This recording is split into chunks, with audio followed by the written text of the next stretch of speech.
Kaya yun, first time kong makita rin din that time si Papa Tok. Tapos, actually, pagpunta ko kasi bro, first time kong pumunta ng diet and wala pa akong kilala na, as in kilala, si Ram lang talaga. Oo. So, wala eh, ano lang ako dun eh. Kaya nga eh. Nakatayo lang ako dun eh, wala akong kakwentuhan. Pero si Papa Tok na nag-interviewan ko kung interview mo yata ako that time or... Parang parang nagtanong na ako kung sinong hinihintay kasi syempre marami kasi nung pumupunta sa quarter ni Rabo sa coffee shop. Opo. So yun, and then yun sobrang tahimik talaga nito. Even nga nung magkasama na tayo sa sa bangka, 'di ba, papuntang Macolabo. Opo. So wala kasi akong kilala talagang wala po talaga. Kaya nga, pero yun nga, after how many years, 'di ba, sobrang dami talaga nangyari at Opo. hindi natin akalain, 'di ba, galing talaga. Imagine mo yung vlog ni yung update ni Pinoy History. Yung mga lovers, 'di ba? Yung mga love team kasama ka sa top 10, Ay, 'di ba? grabe. Imagine mo 'yun. Congrats sa Jomcar. Kaya nga eh. So, yun, sobrang nagpapakita lang yun na sobrang dami talagang nagmamahal at sumusuporta sa inyo. Ngayon, anong masasabi mo na maiksing panahon lang pero grabe, iba na si Papa Joms ngayon? Ay, grabe. Same pa din naman po tayo, Papa Tok. Pero naka-overwhelming lang yung support na nare-receive natin.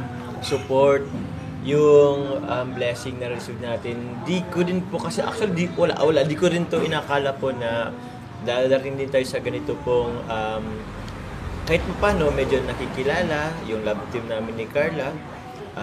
Yun, kaya sobrang salamat po. Hindi ko rin talaga expect po, kuya.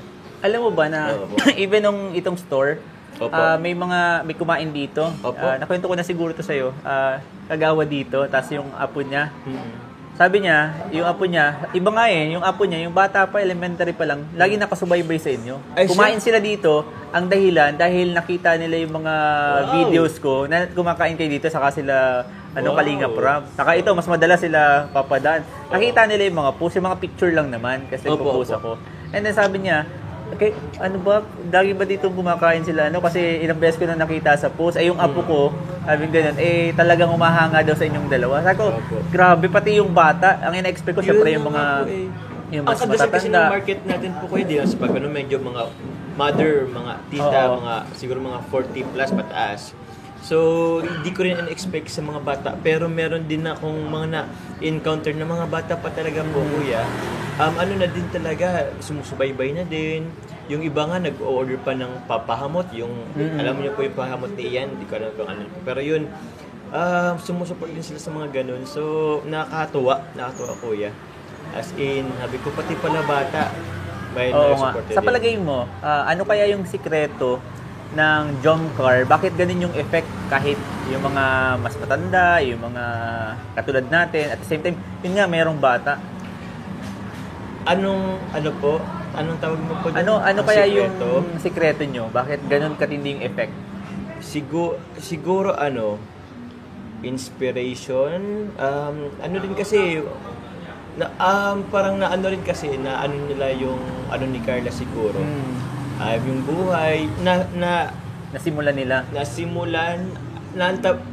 Nantabayanan ba yun? Yung from nasundan nila yung buhay ni Carla hanggang sa magkakilala kami, hanggang sa yun, kung ano meron sila ngayon, yung growth ba, may nasubaybayan sila. So siguro ganun din siguro. Tapos siguro yung tambalan namin na di ko rin in-expect, kuya, kasi ako din mismo, lalo nang una, sabi ko, kung minsan kasi parang lang ako na, parang ako din mismo kinilig, parang gano'n. So, di ko rin alam. Alam mo yung last na nagkita tayo sa Saan po? Yung last time na pa-shoutout naman, yung pabati. Ako, sabi ko, pabira, kinikilig ako sa dalawang to Ay, grabe. Kaya that's why, sabi ko, bro, bago ako umalis, mapa-shoutout, mapabati lang that time. Pero yun, ngayon, at least, sa palagay ko, isa nga sa mga dahilan ko bakit maraming sumusubaybay kasi nasimulan nila. Even ikaw, nakita nila yung pagdating mo sa Kalingap at the same time yung buhay ni Carla. Parehas kayo, di ba? So, kasi bago pa lang din naman ako that time. So, parang parehas kami na subaybayan pala, parang gano'n. So, well, nakakatuwa lang din. Gawin ko, hindi ko alam kung anong... Ngayon meron ako mas Ano po? mas malalim sigurong tanong. Sige po. Araw-araw mo naman, hindi naman sa araw-araw, pero palagi mo nakakasama si Carla, di ba? Yung hindi naman araw-araw, pero yung point na palagi, siguro at least once or kung anong, hindi ko alam kung paano kayo nagmi-meet, pero di ba sabi kanina, kinikilig ka rin, di ba? Opo. Ano yung level ng kilig mo sa kanya? 1 to 10. 10 is the highest. Siyempre mataas na po, pero itin ko na ba agad? Close to mga 9.5 na lang. 9.5. Ayoko naman sabing perfect. Oh. Pero 9.5. Mataas na po yun. Ano yung mga bagay na hindi mo malilimutan at hahanap-hanapin mo sa pagkatao ni Carla? Paano ba? Yung hagikik niya siguro. Once na kasi naghumagikik na siya, ibig sabihin parang napaka-genuine nung parang masaya siya, parang ganun. So parang sabi mo sa akin ngayon na sobrang, parang kilala mo na siya. Kasi yung mga detalye ng buhay ng tao, syempre nandiyan yan nakikita eh. Opo. Kasi ang pinakamababaw na mga relationship, yung kumusta ka na, nakapupunta, ganyan. Pero yung pati yung tawa niya, pati yung ngiti niya, alam mo kung paano siya naiinis, yung kahit kunat lang ng noo, alam mo na ang dahilan. Oo. Yung mga ganun. Mga pakurot-kurot, mga simpleng kurot. So, yun. Ganun talaga po, siguro. Kung meron kang importanteng bagay na sasabihin, o pinaka-importanting bagay na sasabihin kay Carla, ano yun? Sa ngayon po, paano po ba? Pinaka-importanting bagay. Sa kanya yung yung 143. Bukod na doon, paano ba? Maliban sa 143. Maliban sa 143. Palagi kang mag-ingat and sana maano mo yung mga taong totoong nagmamahal sa iyo. Parang ganun. And nagki-care. Basta yun, ingat ka lang palagi. At isa ka na doon.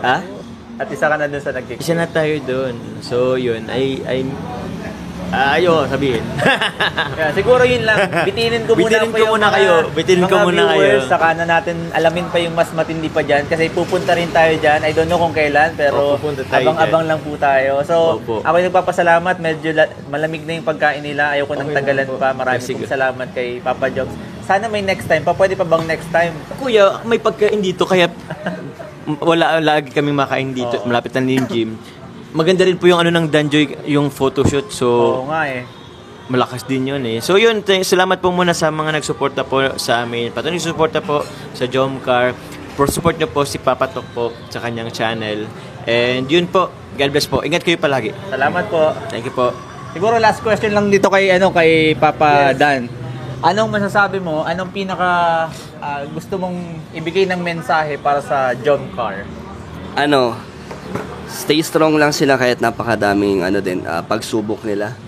Talagang si Carla ay sa Jomar talaga nananatili ang kanilang samahan kahit na madaming pagsubok or pinagdadaanan, pero kitang-kita ko sa kanila na talagang matibay, talagang solid. Solid na Jomcar talaga. Kaya masaya ako sa kanila na hindi sila nagpapa-apekto sa mga tao sa paligid na negatibo. Kaya getting stronger po ang Jomcar. Walang bibitaw sa kanilang dalawa. Yon. So, thank you so much sa inyo pong lahat. Salamat. Thank you po. God bless you. It's me, your Papa. It's me, Papa Tok. Abang lang tayo sa sunod. God bless us.